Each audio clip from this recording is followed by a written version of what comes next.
Hello. Let me check that everything is in order.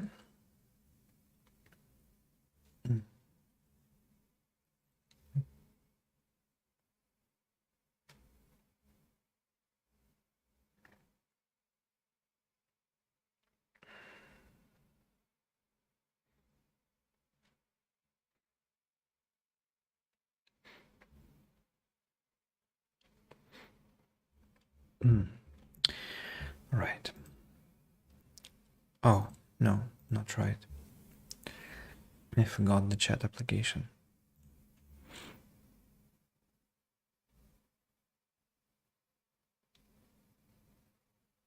No.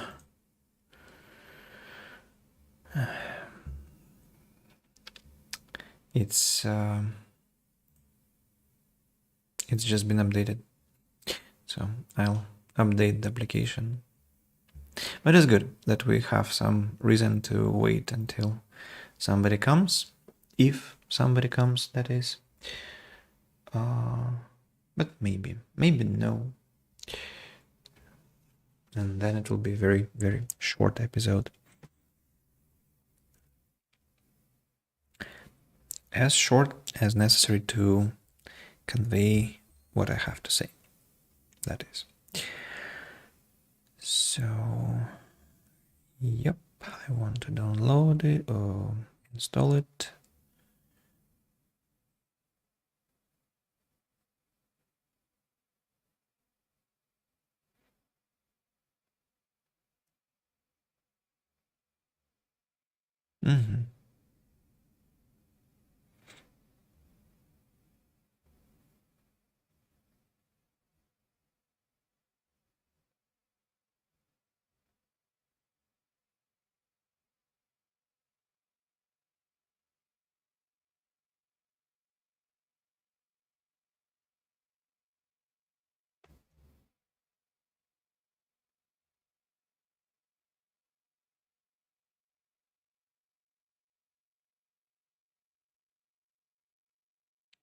Right.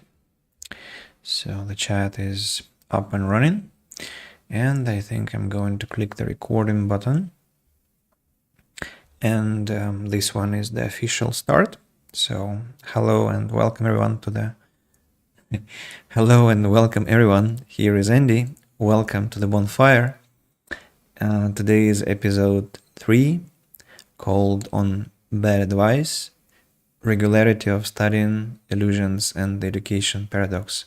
I'm not sure whether we are going to touch upon the last two topics. I'll try to. Depends on how much time we spend talking about the first two ones. And actually, I wanted to say that there is a chance that maybe I will cut the frequency of English episodes because I could have thought about it. It's that the content of my Russian podcast sometimes cannot be applied, cannot be talked about during my English podcast because some things are inherently connected with the educational system in Russia or maybe in the CIS countries, and that's why I might need more time to understand exactly what I have to talk about and to be, well, interested enough with those topics. So today I'll repeat the stuff that I talked about on Saturday, but in kind of a cropped version. So the first topic shall be bad advice, and this bad advice concerns exactly when teachers or influencers, like opinion leaders on some educational channels, Instagram, other mass media, they indiscriminately recommend watching the series in English.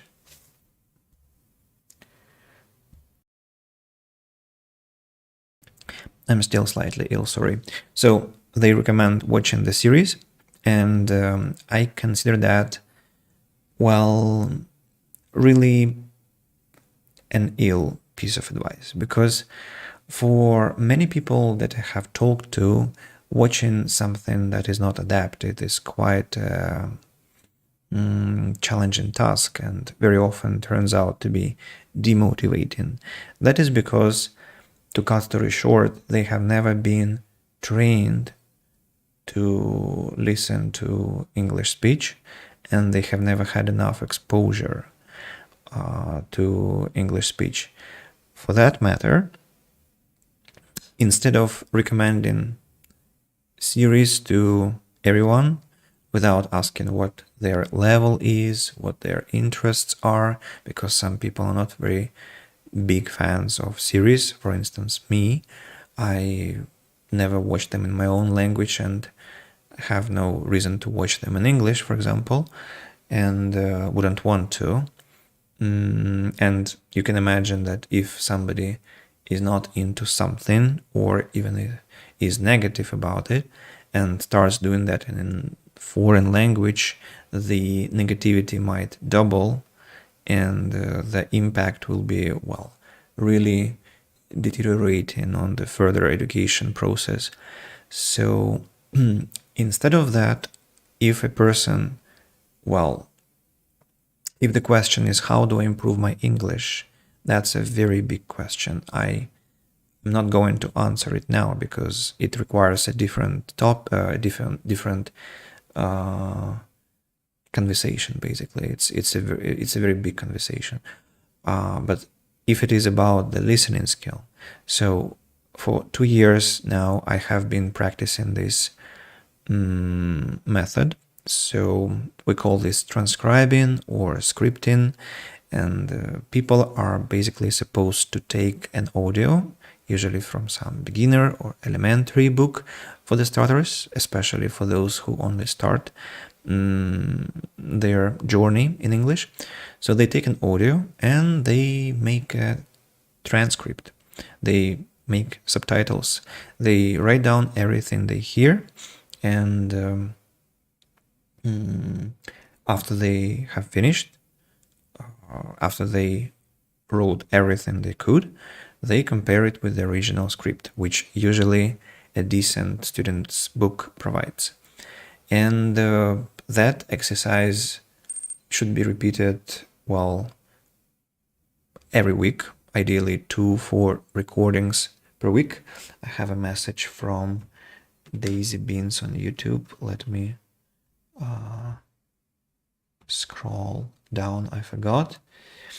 Isn't Wednesday supposed to be the Russian stream? No, Saturdays are Russian stream, and Wednesdays, well, in my place it's already Thursday, but technically for half a planet it is still Wednesday. Yeah, so Wednesdays are for English podcasts, the repetition of what happened on Saturday. And I was just saying in the beginning that I might make them less frequently because I need to reconsider what kind of content I want to talk about within this educational program, because not all the questions that I talk about during the Russian stream can be discussed here, as they are linked with the educational system here. How I am? Well, could be better, to be honest.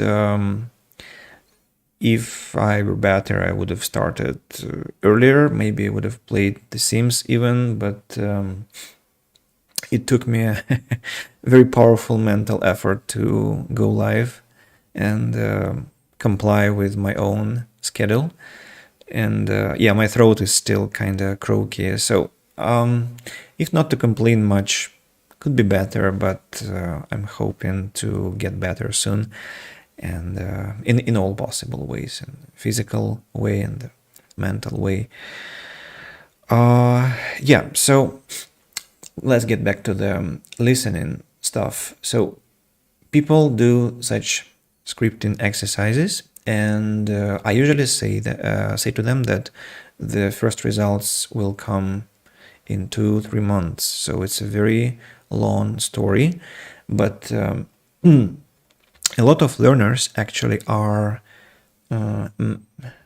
menaced or threatened by the fear that listening will never be easy, that they will never be able to do that properly, that they will always try hard to understand and fail. And so one important thing is to break this fear, to show them that no, they can do that. And usually after 2 or 3 months of such hard work, people start to feel the first results, and that gives them the fuel, the necessary enthusiasm to keep on going. And so after half a year or a year of trying, they eventually get to the point where they can aim at harder recordings and maybe can start watching something on YouTube. And here it's very important for the coach, for the teacher, to help find proper content. And give me a second. And here it's important not to impose content, not to say, well, watch this channel, but to actually encourage to start looking for the stuff that the person will want to watch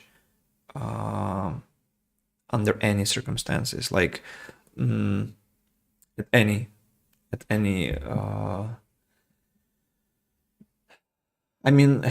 so it has to be something they would watch in their own language. So it probably should be about their hobbies, about their interests. And if you, and they will ask you, like, what do you recommend? And you should return this question like, no, I cannot recommend anything, because that's your journey, that's your task to find things you will definitely watch without any prompting, without any extra motivation from your educators, from your daily plans. You just go to YouTube and enjoy what you see there, but in English. And that's the thing. And after that, and that will probably take already around 2 years of practice, they might start challenging themselves with what other people recommend watching, their teacher, their friends, people who speak English around them. So they at that point should be developed enough to begin this journey. And so it's actually quite scary. I mean, training your listening skill is a long road, a long journey, especially in our educational system in my country. The attention given is so, well, it could be like 5% of the learning process, or sometimes less, and people are never encouraged to do more of that.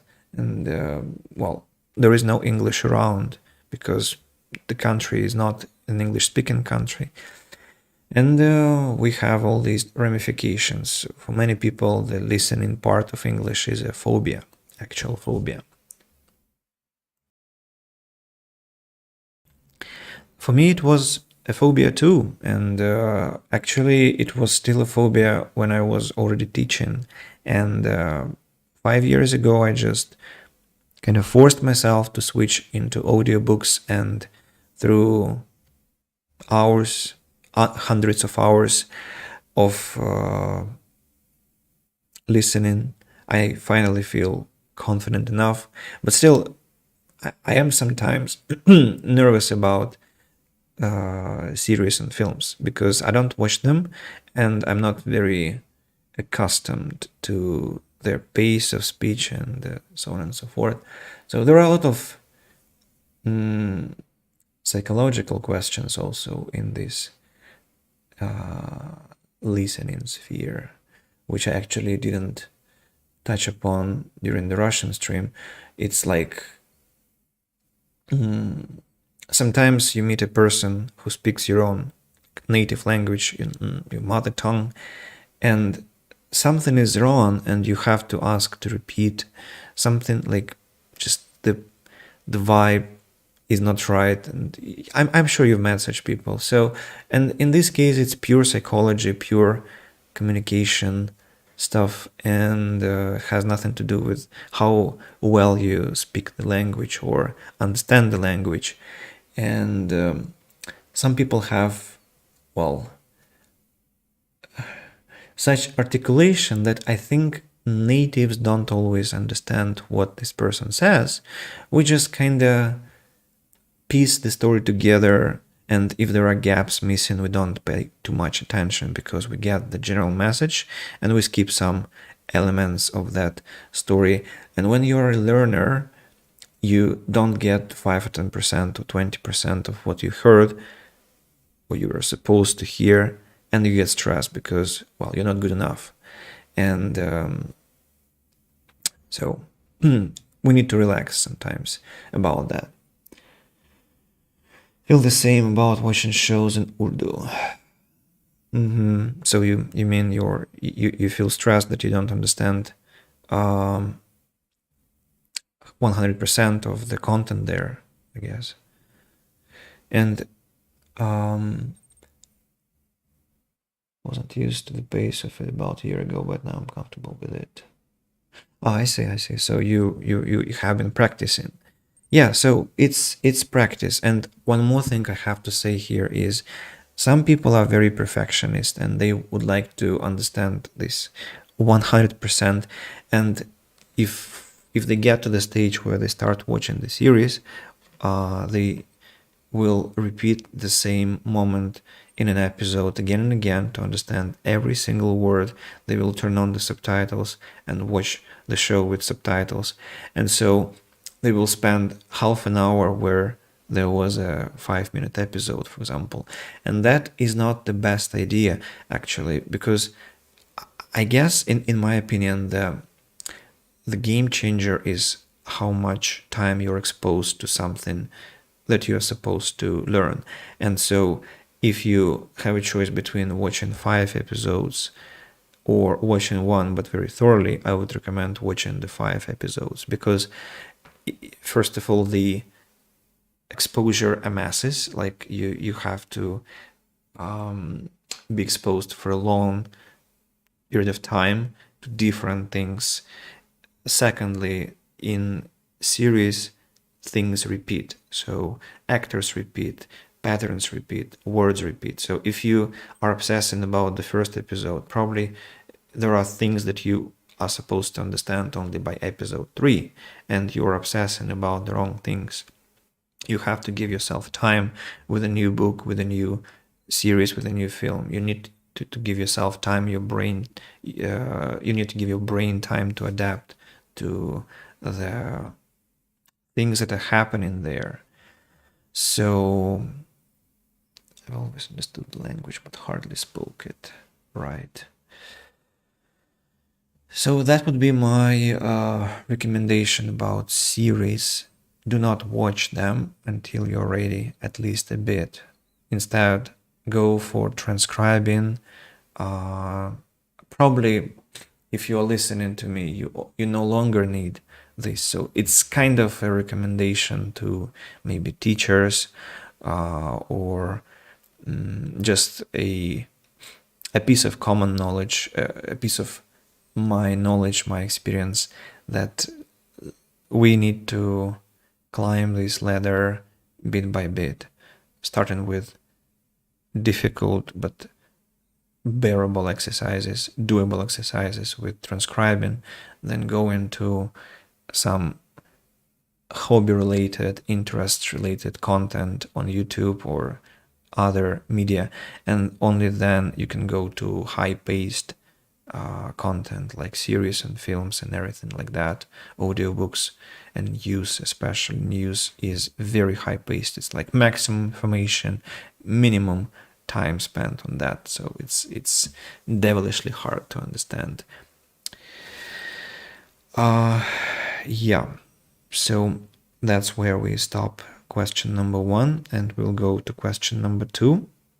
But maybe there are some commentaries from you, Daisy Beans, or maybe somebody else is listening to me. the episode, I think, will be short actually, because I don't want to cosplay a metal bar against a metal bar, and that's obviously what I'm doing because my voice is so raspy. I don't like it. Probably you don't like it either.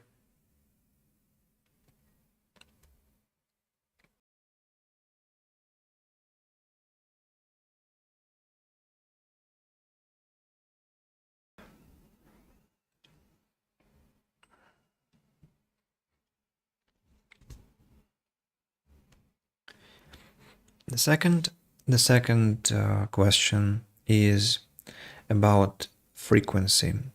I think it was during the episode 2 where I realized that I had addressed the question wrong.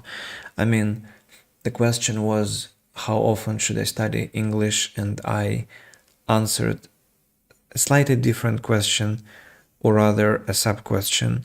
How often should I study English with a teacher? While how often should I study English could be interpreted as how often should I do that individually on my own. And so there are kind of two different streams of education, and I'm gonna address them both now. So we'll begin with how often should I study on my own? No, sorry. How often should I study with a teacher? That is the first question. And in a nutshell, if to put it in a nutshell, you should study with a teacher as often as you can prepare for that. So you have to always know what you're going to do with the teacher. That will be the rule of thumb. So it's like if you go and you don't have any idea what you will ask about, what you will discuss, what you will bring to the lesson, probably you are wasting your time and money. And that's why it depends on the plan you have with your teacher. So if you are following this academic pattern, you have a student's book you have to work with, and in that case you can do a unit, and this unit will give you enough questions to ask your teacher about, or maybe you have your own custom exercises from your coach, or maybe you have some translation you've made. It's just I have different patterns with my students. So some of them work with a student's book, some of them get custom exercises every week almost, some of them make translations. Some of my students are translating Harry Potter back to English from Russian, and so that gives us enough conversation for maybe half an hour. A piece of translation, which is usually half a page long, gives us half an hour of discussion. That could be a writing task, an essay about your life, how your week has been, maybe some work cases you want to describe. So when you have done this and you know that for the hour that you will have with your teacher, or 90 minutes maybe, it depends on the length of the lesson, so when you know you have enough to talk about, you go. Because remember, my paradigm of teaching is everything that you can do alone independently must be done alone independently. That leaves only three things you can do with the teacher. You can ask questions about difficult aspects, grammar, vocabulary. You can talk because you need an interlocutor. And the third thing is to get error feedback and just feedback, positive, negative moments in your speech, in your performance. So your coach helps with those three. Everything else ideally has to be put aside. Has to be put under your responsibility. And when you have done enough, you go to the lesson. And that, I would say, is So I'm not going to talk about some ratios, maybe. I mean, I'm not saying that there is a universal ratio. I usually say if you have a 1 hour lesson with a teacher, that means that you should work alone for at least 3 hours on your own. So like that. Maybe 5 hours, maybe 10 hours if you can. Maybe some people can work for 20 hours and then go to the teacher. But I mean, there are also cases when you have too much to discuss. And then we usually come to the system of 2 lessons per week or 3 lessons per week. It depends. Probably the minimum would be 1 lesson per week, because if it is less frequent, then you kind of, well, forget each other.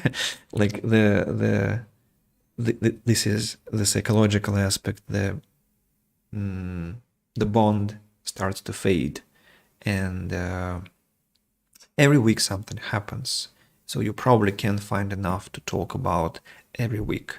So I would say that would be the healthy minimum, and it could be increased. The number of classes could be increased based on how much you can do between them to have enough content to discuss. So that's the first part, the first sub question.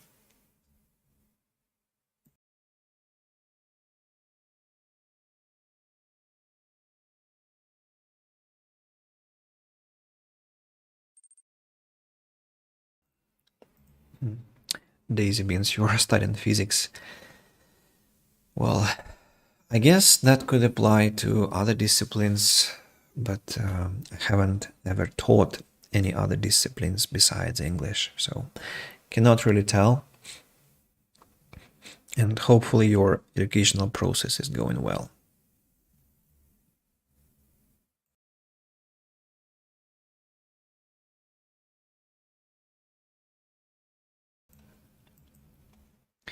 I probably need to get some more medication tomorrow, because the medication I've been using hasn't helped yet. I mean, hasn't taken away the post effects.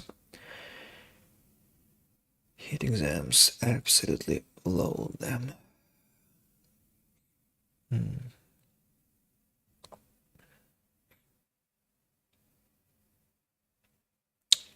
Makes me sad. I mean, I understand you have all the right to say that, because there is so much to be changed about education on this planet. The whole paradigm. We don't need to force young people to do that. I think already it's too much stress for not very obvious reasons. And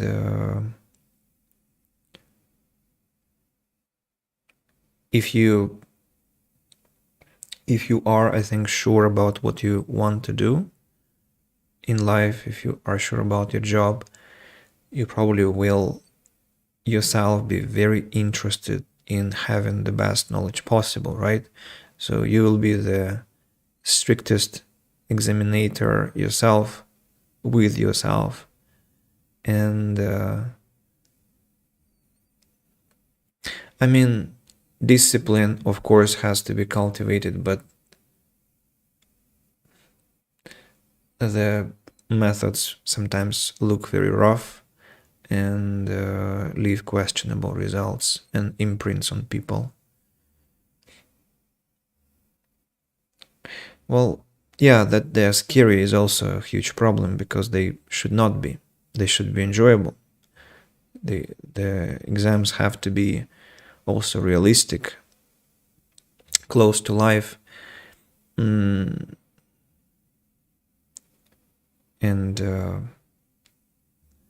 should not kill the spirit of education.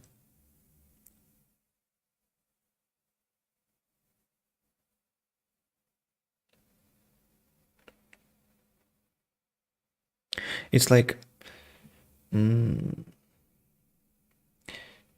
it's funny, for example, when if you have an exam as a lawyer, in our country, like, and the teacher says you're not supposed to use any materials at the exam, but it's not realistic. If you work if you have a job as a lawyer, you will have access to all the materials you need, to laws, to different legislation, and it is in the best interest of the institution to actually teach you how to pass an exam using materials, having access to as much information as possible. So they should teach you how to operate this information, and that should also happen at the exam. And yeah, just asking people not to use any materials is very often unrealistic. Also, cooperation. we don't do our job alone. In the real world, after universities, we cooperate, and maybe asking people to take exams in groups, like 2, 3, 4 people at a time, might also have some reason, some logic, because, well, they will be helping each other, cooperating. That will teach soft skills, which are so highly demanded and in such great appreciation in companies. Hello, Nikita. Welcome. I'm talking about exams with daisy beans in the middle of the question about regularity of studying English.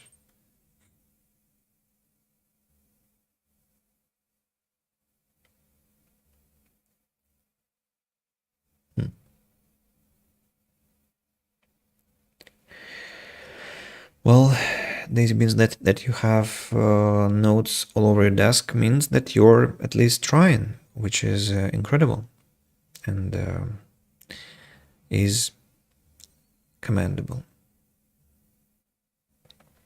So I'm going to go to the second part of the question about the frequency of our learning.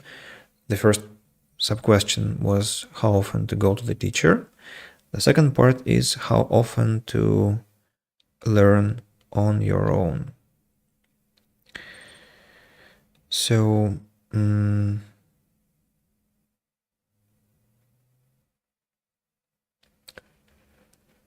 what can I say here? It's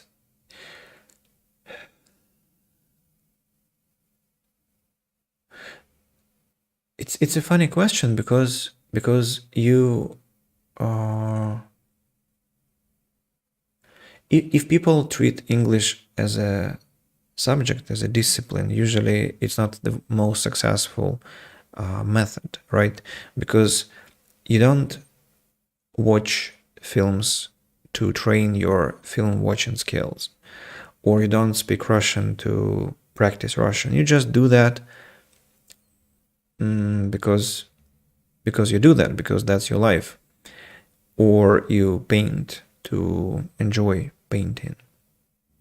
You might say, well, some people practice painting, some people practice watching movies because they're movie experts. So yes, these are like high-level skills that you need to hone from time to time or systematically.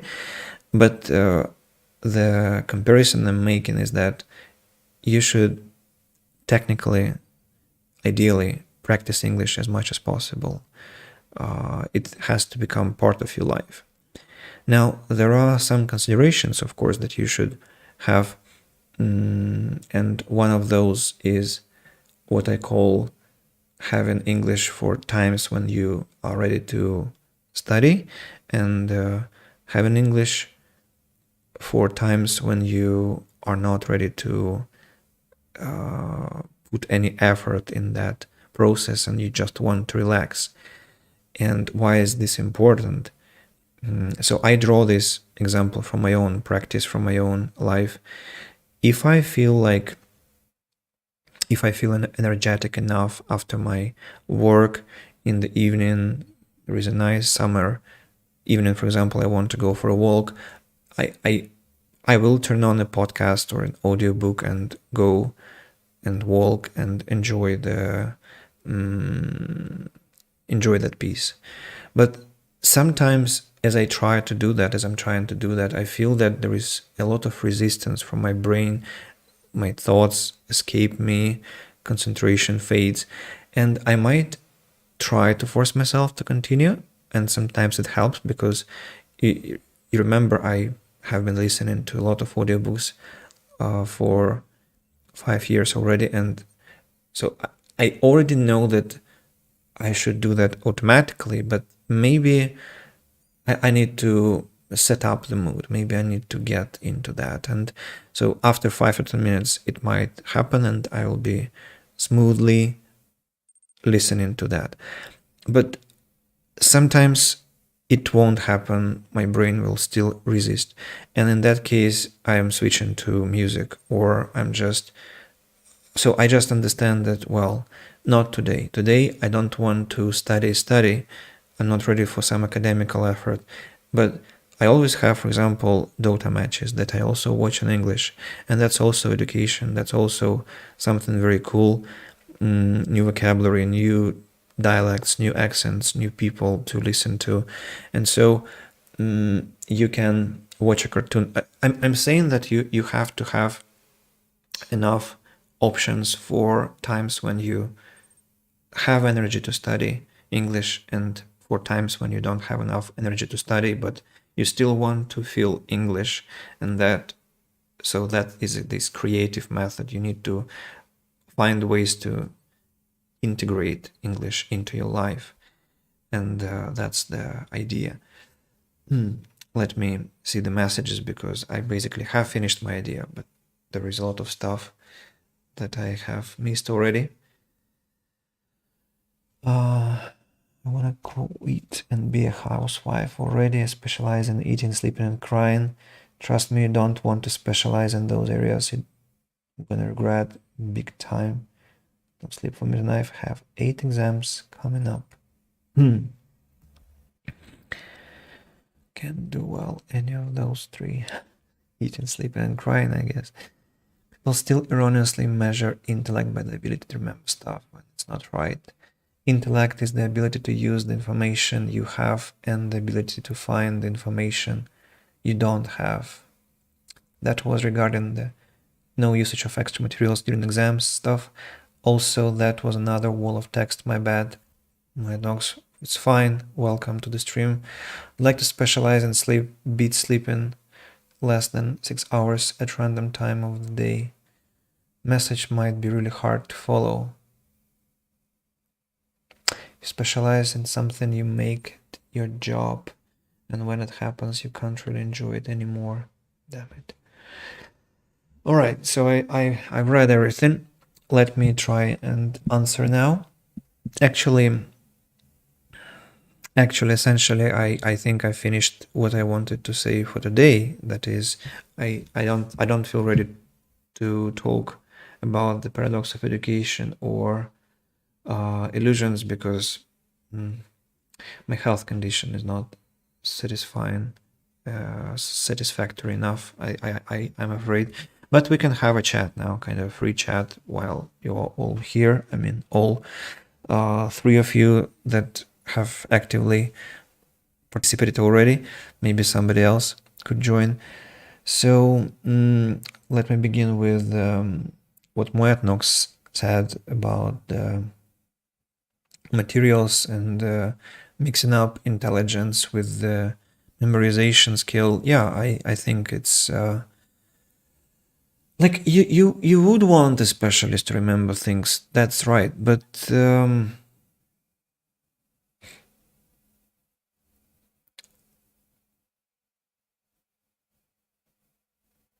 maybe it's actually reasonable. I mean, usually people who study properly, they end up as more or less decent specialists. I mean, they remember things, they know stuff, and they can work, and they are relatively responsible at university. So I'm just thinking about my group mates. So yes, but that approach with memorization cuts off a huge chunk of people who want to be adaptive, flexible, spontaneous, and want to work with information, not remember information. And those people will be, well, the ones who create innovations, who are responsible for soft skills parts, and for, I don't know, for finding new methods, well, which is actually innovation. So I don't want to repeat myself. I mean, I think you get my drift. It's like, it's not only about memorization. We need a complex of skills here, and some skills in this kind of a system are ignored or not given way, or just missed, plainly missed. About Daisy Beans, what you said, wanting to quit and be a housewife. Well, I don't know what to say here, but about 8 exams coming up, well, that sounds really cruel. That sounds really cruel, and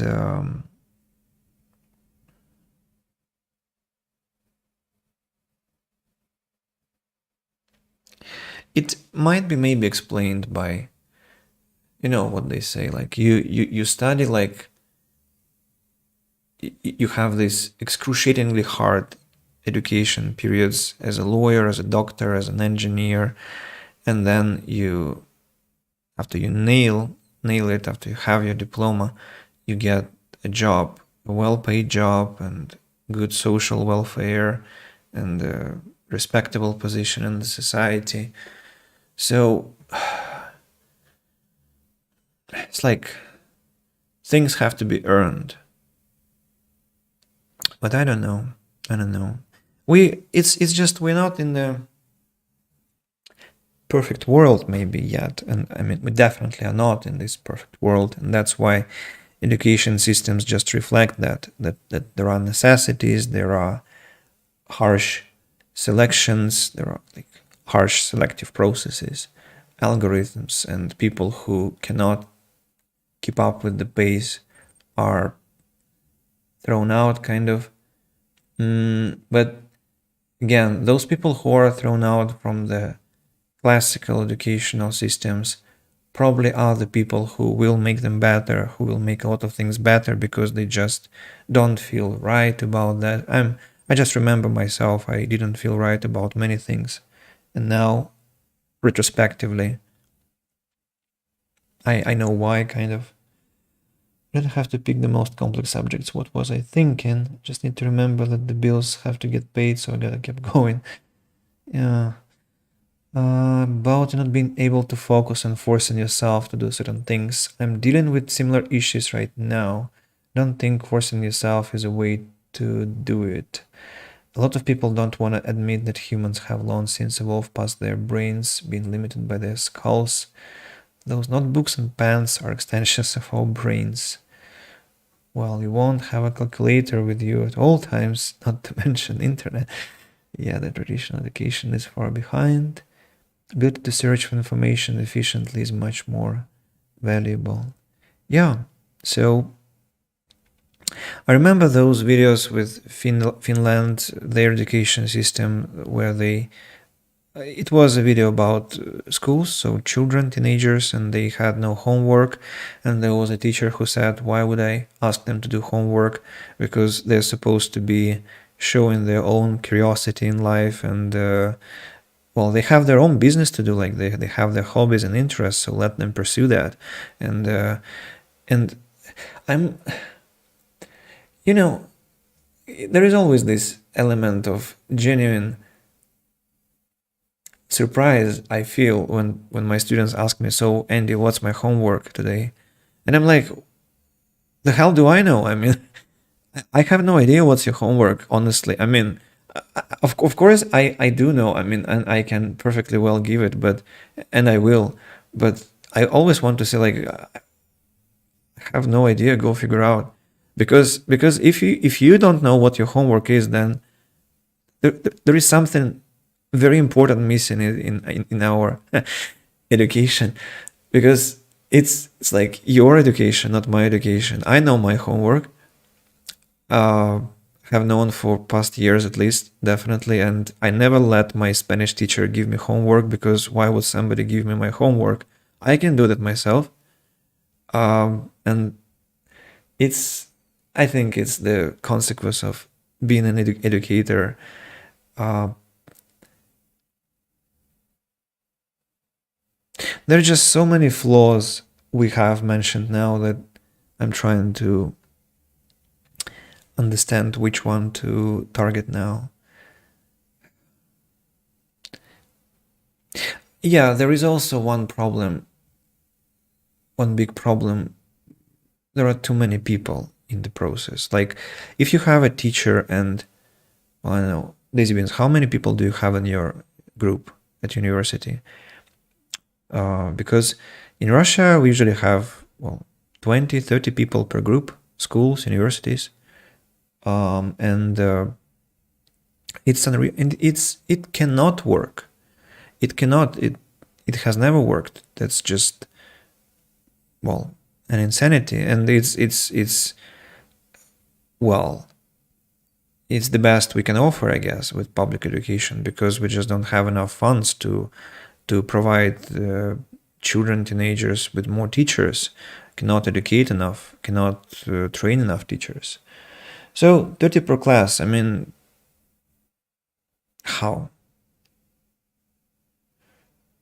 Smaller classes. Study the content my own time and do challenging questions with teachers.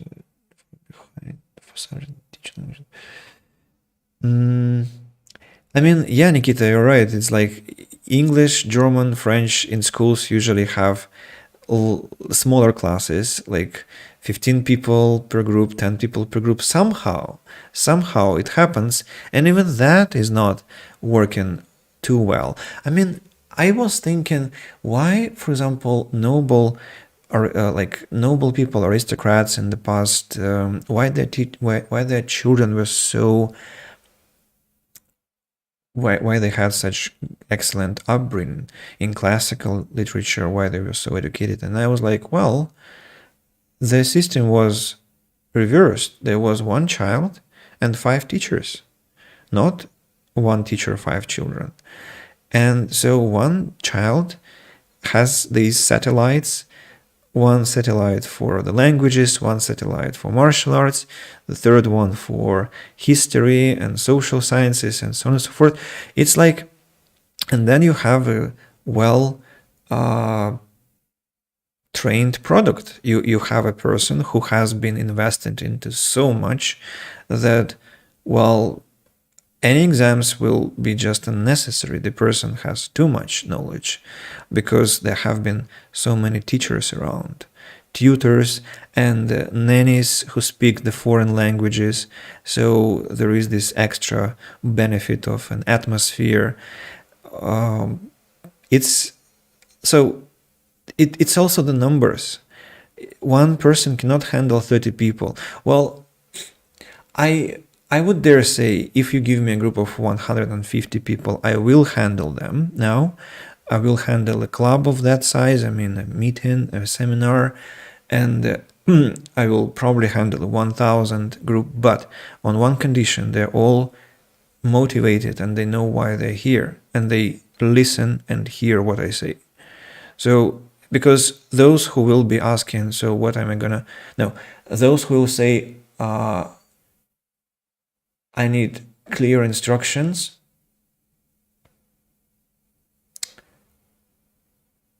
No, I will give them clear instructions. So those who will kinda fail to follow the logic that I offer, well, cannot be handled, because they will need personal approaches. All people need personal approaches. I mean, you can't have efficient psychotherapy, effective psychotherapy with a group of 50 people, right?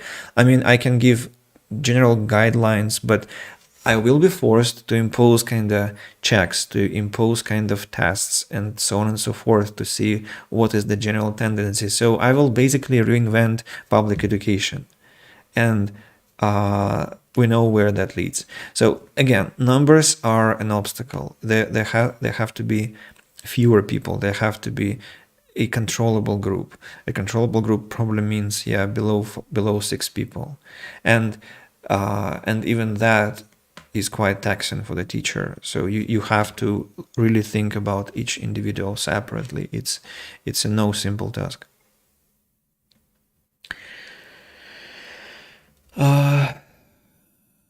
To have 10 people in a group, I think 6 is the max. Yep. Remember my class drove the religious education teacher crazy years ago. After that, our class got split into all right. So, by the way, Daisy Beans, you mentioned this, that you don't believe in homework. You study the content on my own time, in my own time. That is also interesting. So, where did I get my knowledge about ancient history? Why I was so fascinated with ancient Rome and ancient Greece and all this mythology and stuff. Strategic games, Pharaoh Cleopatra, Caesar, Civilization 1, 2, 3, 4, 5, and Rome Total War and some others. And that was outside school education. And school education actually didn't give me much, and I mean 5% of my knowledge about ancient history. I'm not blaming the teacher, but it was just much more interesting as my own pursuit. And astronomy was horrendous at school. It was just so fucking horrendous. I mean, as a child, I had several great books about space, about planets, the solar system. I'm very positive about. I'm so excited about this topic. It's one of my favorites. So, and at school we calculated the distance between stuff, and some other weird questions. I mean, I was sure that my classmates didn't know how many planets there were in the solar system, and some other basic concepts. Why would you teach some complex stuff to people who don't know even the fundamentals?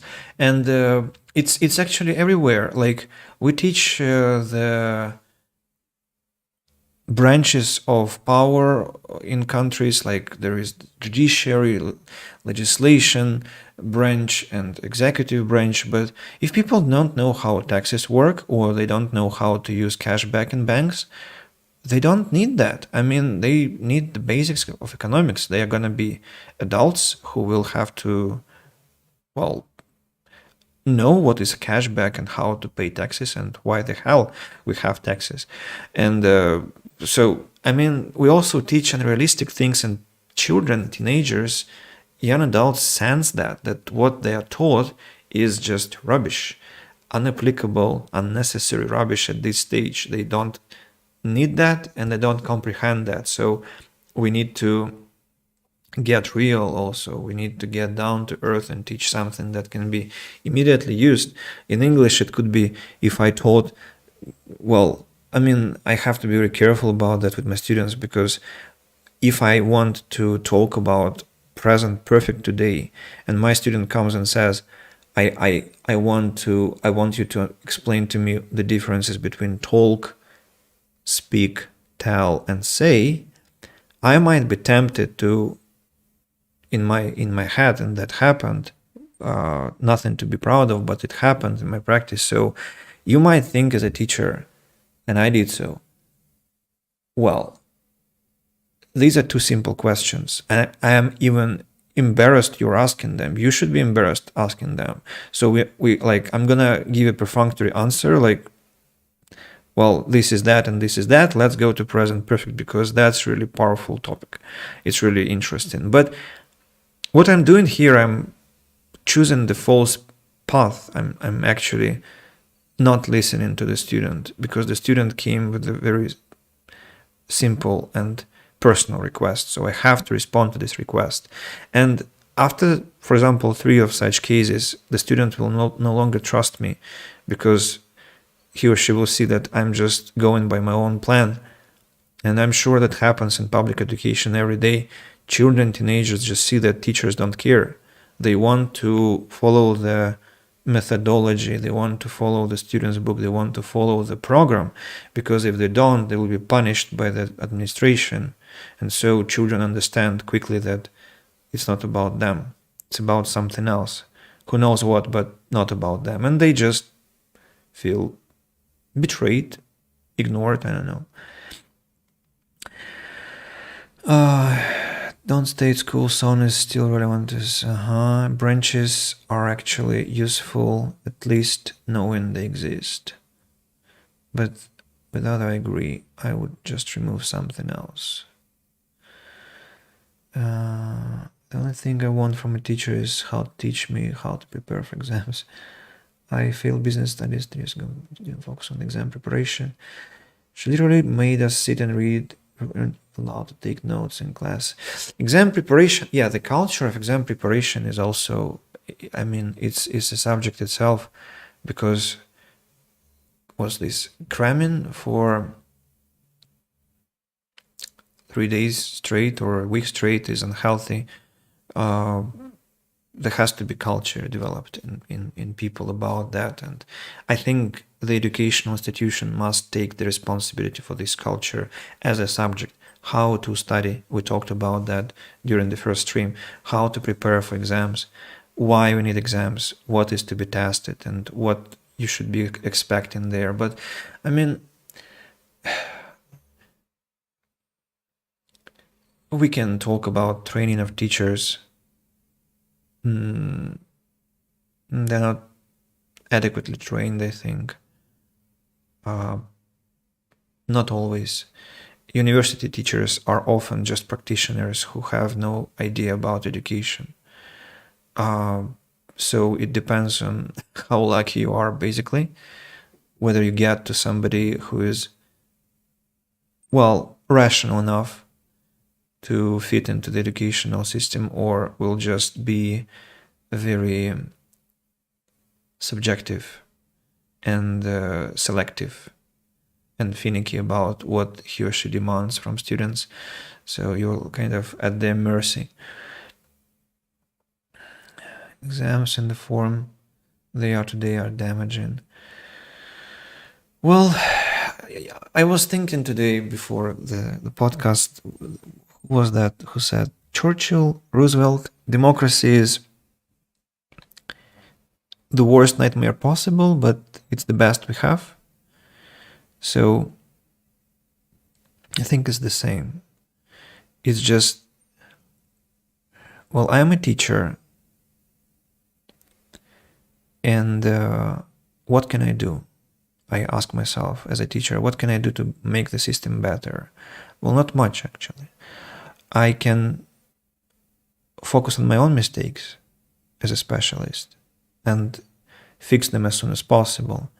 And in the future, I hope to maybe create a company, a business, education business, where I will implement the correct things, the things I think are correct, better than the current methods. And maybe, so if I do that, if I'm successful, if I'm not imagining things, if I'm not just thinking that my methods are better, so if that all works, maybe somebody will get interested, maybe the business will become very successful and grow. Maybe the government will say, okay, could we have some cooperation with you in some way, and so on and so forth. But it's going to take decades. I'm being realistic. It's not just next year, it's not next 10 years. I mean, it's going to take my life and more. So, and yeah, it's a hell of a slow process.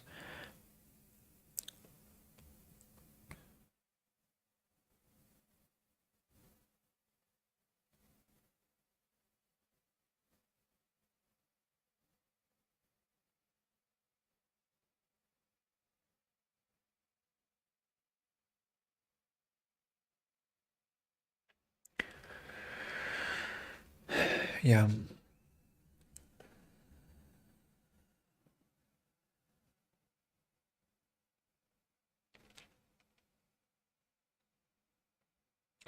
So I think should maybe stop here. What do you think, guys? I'm just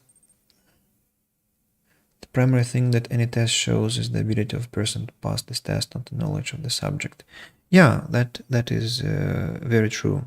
And I told you that when people ask me, can I do exercises? I say, yeah, of course you can do exercises as much as you want, but that will only teach you to do exercises. It has very little to do with your English level, because to speak English, you have to do something different. You have to write, you have to speak, listen, read. Exercises have very little connection. They only help you understand. When you understood the topic, go practice. And we know that exercises very often replace education. Teachers teach grammar because it's very simple to teach grammar. It has clear logic, clear algorithms. But education starts somewhere beyond that. So I wanted to, as I said, wrap up here because I'm really afraid I'll start lagging at some point. I mean, brain lagging, and that would be just terrible. We have had a decent talk already. I liked our conversation. Hopefully you did too. And it would be a shame to spoil it by my low performance. And yeah, I'm sorry I went live so late. It's just, as I said, it took me an immense effort to go live today. I was struck by this ailment called a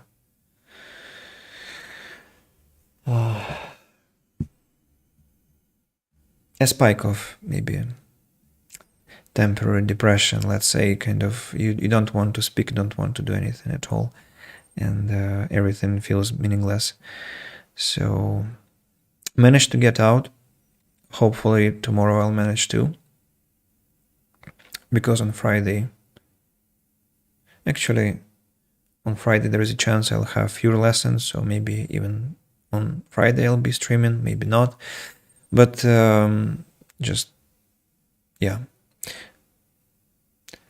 So sick, but need to finish the game before the next comes out. Yeah, it's I mean, I know where my problems come from. I just cannot change certain things.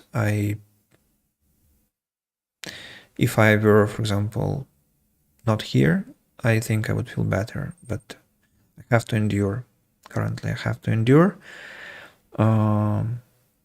So just if I somehow disappear from time to time, like yesterday I wasn't live, although I said on Monday I would be. I apologize, just that happened, and it's a very strong force, dark force. Oh, Serежа, hello, man. It's a pleasure. I'm looking forward to our conversation tomorrow. Cool. Yes, Nikita, not here as in Russia. That's, I mean, actually no, in Krasnoyarsk. I mean, I love my city, but I've overstayed here for half a year already. It's too much. I need some freedom. I mean, I don't almost meet anyone live, and it's sometimes feels like a torture, especially when you have some medical issues. And I know I'm complaining, maybe even whining, but it's not to ask for like your sympathies. It's actually just to explain why I could be sometimes not going live as systematically, because of these things. So Hot girl summer. I wonder if it is an expression or there was supposed to be a comma, like you need a hot girl, comma, summer, because, well, I do feel lonely. That is true. I mean, that has heavy impact. I think I would feel better if I was in a relationship. That is a powerful factor. I'm a relationship man, so, and that has effects. Names don't really match, but okay. Yes, they don't, but I'm just trying to. I don't know. I feel awkward because sometimes people come with their nicknames, but I know their real name, and if I use their nickname, maybe it will be disrespectful because I know their real name, but maybe they want to hide their real name, and I'm actually being disrespectful because they have their nickname. So I have no idea. It's like with Nikita, it's simpler because Nikita has this nickname Cetrivias that I have to actually ask him about the etymology of this maybe next time, because for me it's sometimes hard to pronounce because I stammer from time to time if I don't breathe properly. Daisy Beans, not allowed to marry until I finish education. Not allowed to marry until I finish education. That's quite a covenant. I'm using the word correctly, I hope.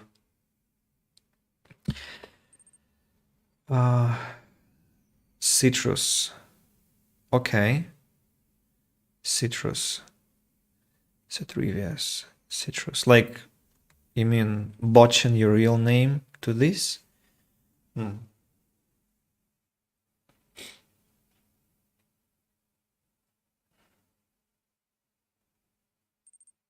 Yeah. The name was believed to mean something else, but I found out just putting an H into it changes the whole origin.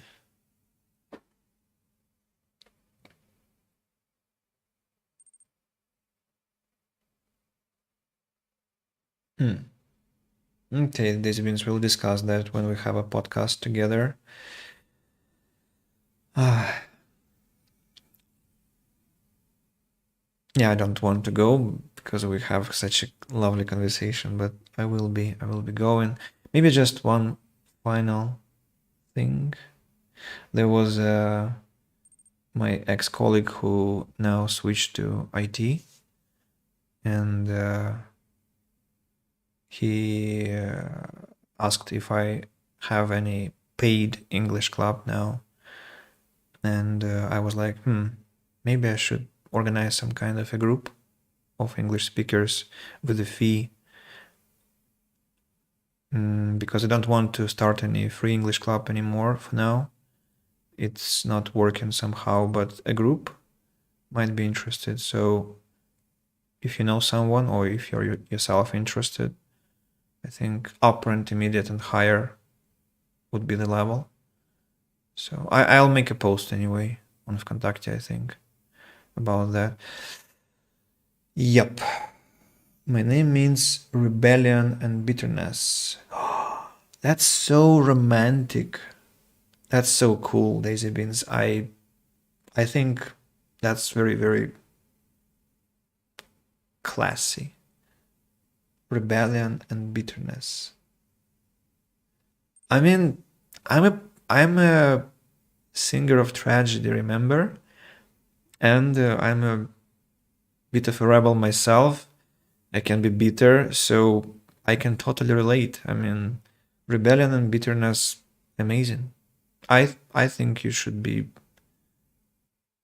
fine, at least fine with the words, and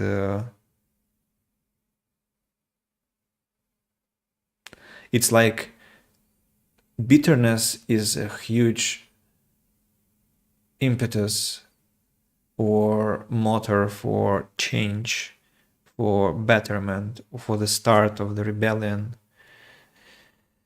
You wish you had another name. I'm sorry to hear that. Well, I've always loved my name, to be honest. one of few things I loved about myself in the past. So cannot really empathize, but can totally sympathize. It's good that we now in our world can do whatever we want with names, right? You can have a nickname, you can have a second name, you can probably change your name officially if you want, and so it's sad, but I think you have the freedom to control that. There are songs with your name in them. I'd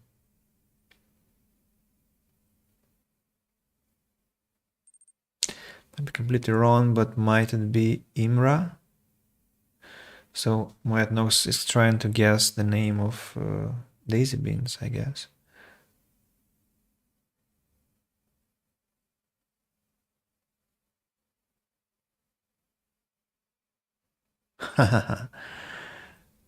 Good one.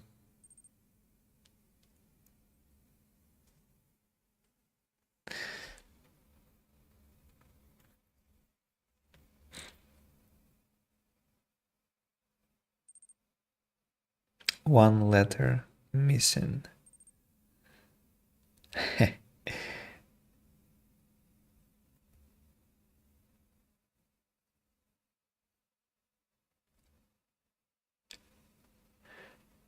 A mystery for today. So shall we try and decode the puzzle, solve the puzzle? Moetnox, wanna try?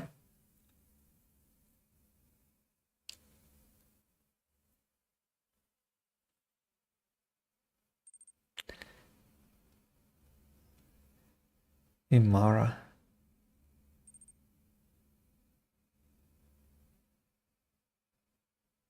Perchance.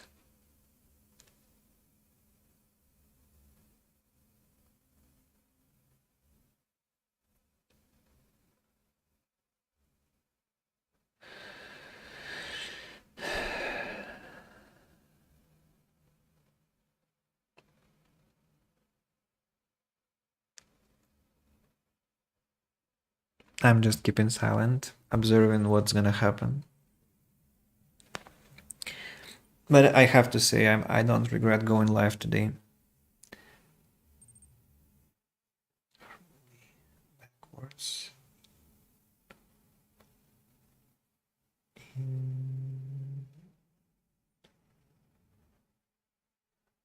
Inomra.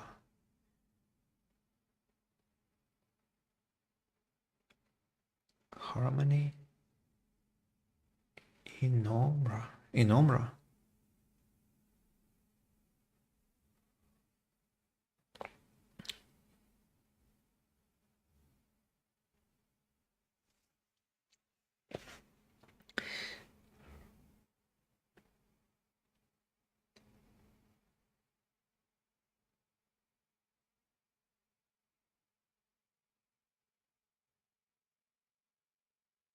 Well, Nimra.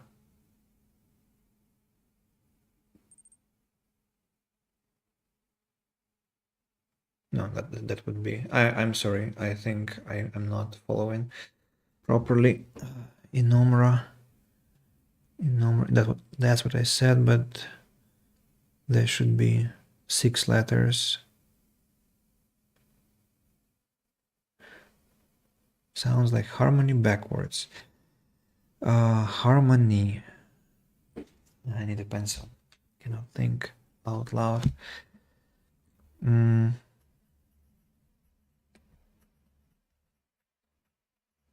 Inomra. Inomra. And the original one was Imra. Ino.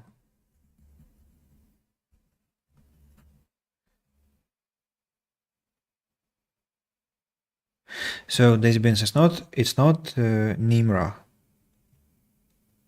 like the letter N in the beginning.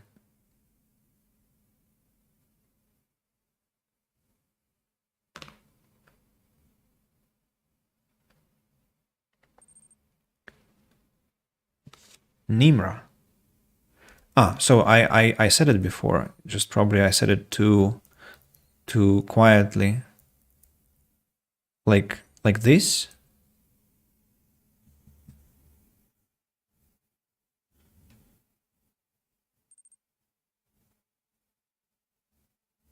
Well, I mean, Nimra sounds very beautiful, I must say. I would, so if I wrote a book, which I hope to do one day, I would totally have a character called Nimra, some kind of a powerful ranger elf. I don't know. Why elf? Why somebody with archery? Because in Gothic, for example, there was this bow called Nimrod. And I think Nimrod is not only about Gothic, it probably has been mentioned somewhere else. Nimrod was it was actually a biblical figure. The book of Genesis, the book of Chronicles.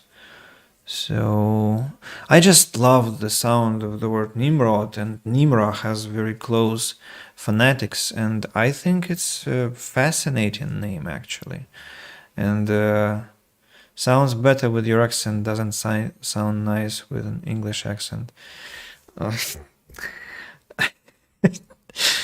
I feel sad. What kind of accent? Damn it! I mean,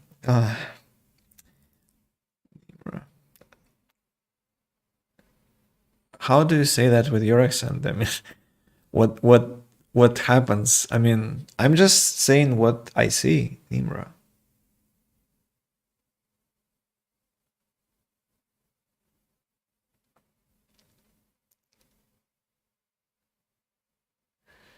But yeah, I think it's really a beautiful name. Mm, we don't have many names, I think, in our language with N. Actually, Nikita being one, but that's a male name. Nimra.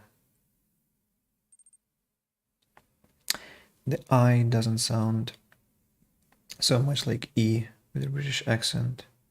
Nimra. You mean it's like Nimra, something like that? Like what do we have? What similar things we could have? E, something with E. Like dim. Yeah, I think I get what you mean. So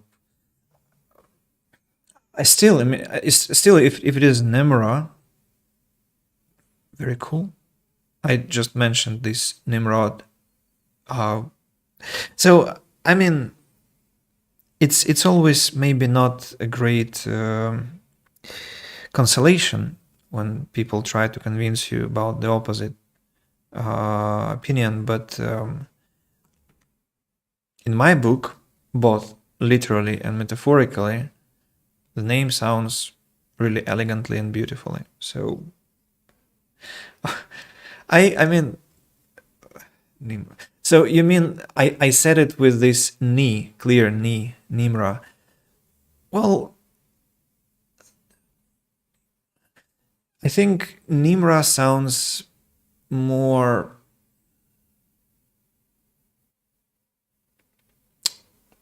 No, Nemra sounds more. Not. I'm trying to find the word. The register is kind of higher, like it's more official, more important, some kind of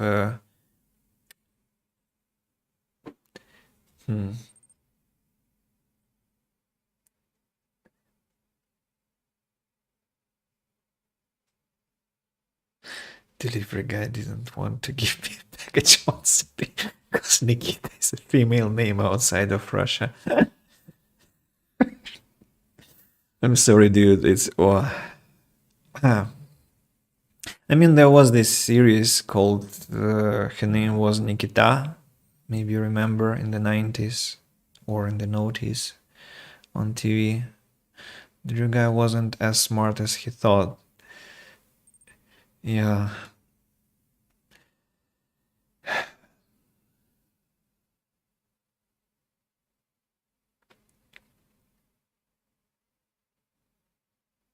So I hope I can sound,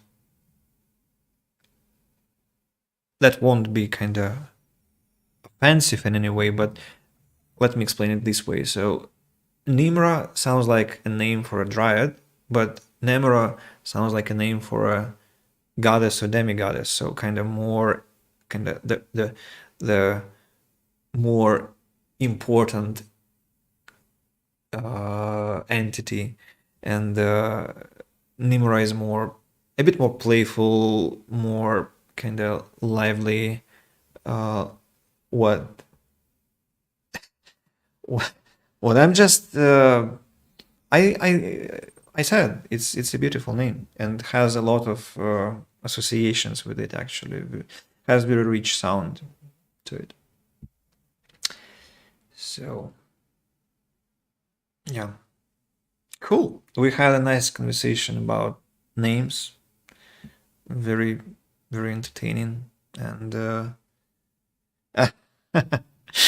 well, I think if you are a tomato, you can get extra points at the exam then, because it's not often, doesn't often happen that tomatoes come to an exam. So, very well-educated tomato. Yeah. Also in fantasy books, when somebody gives you their true name, it's considered to be a very expensive, very precious gift. So we all appreciate your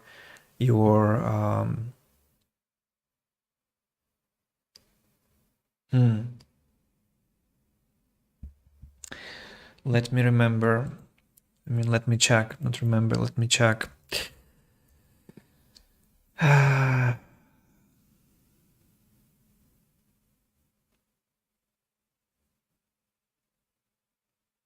Your bestowment. Well,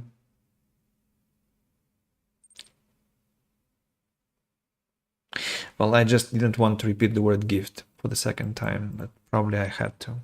That would sound better. Would have sounded better. A bit of searching shows Greek origin to Nicetas, and that's a male name. Had a cup that said the same. Maybe if I will be able to get back to Krasnoyarsk, I will bring it back with me. The cup. And that's why I don't give out my true name or my demonic selfies. Yeah. Right. Official quest, guys. Official quest. The real name of Moet Nox. We'll have to somehow lure the name out. Now I'm curious to know what you all think I look like. Like a tomato, you just said.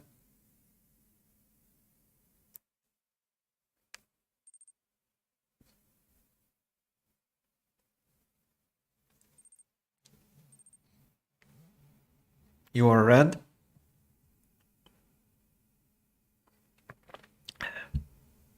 With a green hat?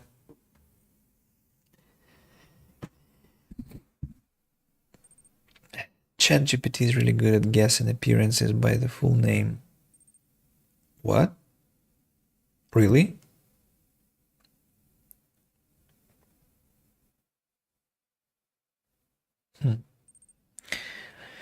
Well,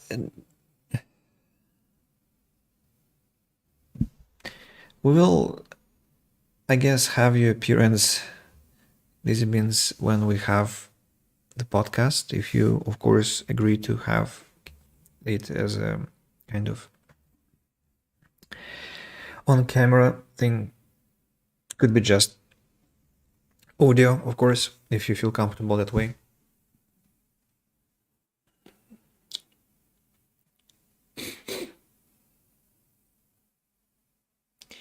We'll have to wait and see. Yeah, totally.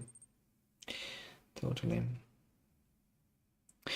Sometimes I think I want to have a stream where I check homework and prepare for lessons, because now I'm not saying anything wise or clever. We're just sitting, talking about stuff. Very easy radio format. But has been incredibly enjoyable. I feel better, thanks to you, and hopefully you also got some value from today. We shall meet either tomorrow or Saturday. Saturday definitely, because that will be the Russian podcast about education. But I'll try to go live before that, because the Sims awaits. Anonymously checking the homework might be fun and insightful, pointing out common mistakes, etc. Yes, I actually was thinking about asking my... I mean, that would be hard to do, not... doing that anonymously, but could be possible. Could be possible, at least some parts. I might have green hair and red eyes, might have horns, I might have vampire fangs. You're just describing an ideal appearance. So when I was ill in the autumn, I had red eyes because I had conjunctivitis. I thought it was so amazing. I have a strange attitude to health sometimes. So I had red eyes. I thought, oh please, I want to have them always. They're so cool. Red eyes. I wish I had red eyes. And vampire fangs, yeah, like Teletubby mask and sunglasses. That would be amazing too. Tinky Winky, Dipsy, Lala and Po. That was at least the Russian. Those were the Russian versions of the names. I'm not sure how they were called in the English, in the original version. Come to think of it, there are more people on this planet that know me by one of my nicknames than by my name. Yeah, remember once said your name in Discord and I immediately realized that no one in the guild knew it. Never did that again.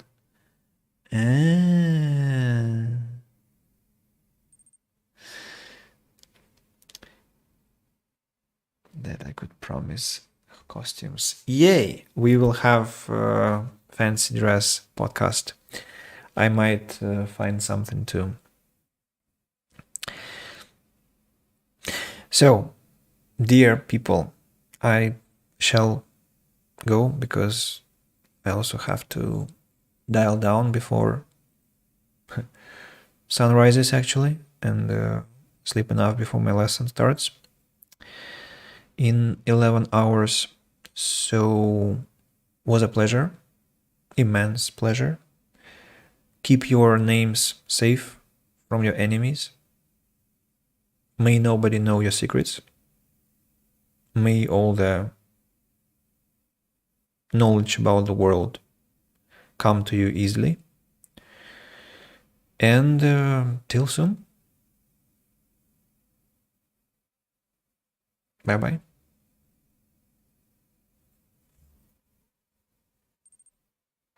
Keep your friends close and your enemies closer. Yes. Cheers.